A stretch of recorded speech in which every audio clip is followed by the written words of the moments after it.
कानूनी डिफेक्ट तो नहीं जो कि जिसमें क्रिमिनल प्रोसीडिंग के दौरान कोई ऐसा डिफेक्ट हो जिसका बेनिफिट मुलज़म को मिल सके। तो हाई कोर्ट दफ़ा सेक्शन 375 के तहत अगर उस प्रोसीडिंग को पेरूज करके ये देखती है कि उसमें कोई ऐसी चीज़ रह गई है या कोई ऐसा एविडेंस रह गया है जिसको सफ़ा मिसल में लाना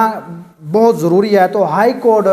उसमें खुद या तो एडिशनल एविडेंस यहाँ पे ले लेगी, तो या फिर ये जो सारा केस है दोबारा जो एडिशनल सेशन जज साहब को भेजेगी और कहेगी कि ये इस पॉइंट पर एडिशनल एविडेंस लिए जाएं।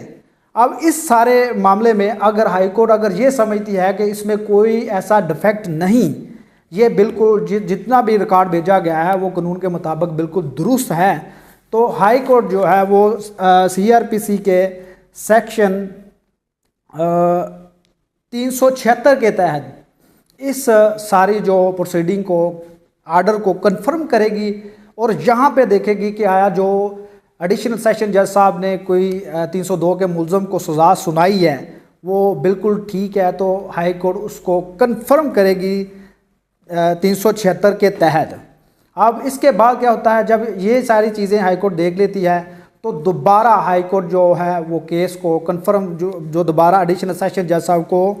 एग्जीक्यूशन के लिए भेज देगी कि ठीक है ये जो 300 मुलज़म का जो रिकॉर्ड है बिल्कुल दुरुस्त है, इसमें किसी किस्म की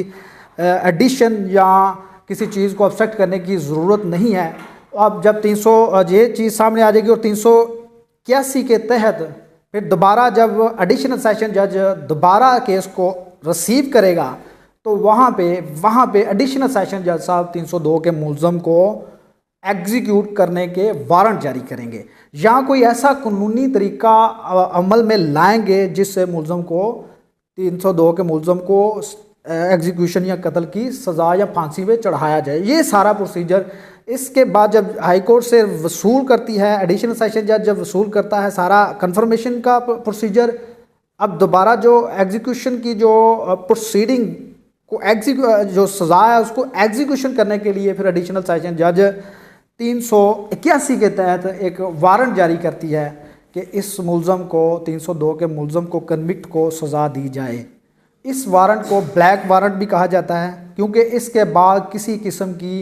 मुलज़म को अपील का कोई हक नहीं रहता मुलज़म के पास। तो ये सारी जो प्रोसीडिंग है ये अपील से हट कर है। किसी भी मुलज़म को जब एडिशनल सेशन जज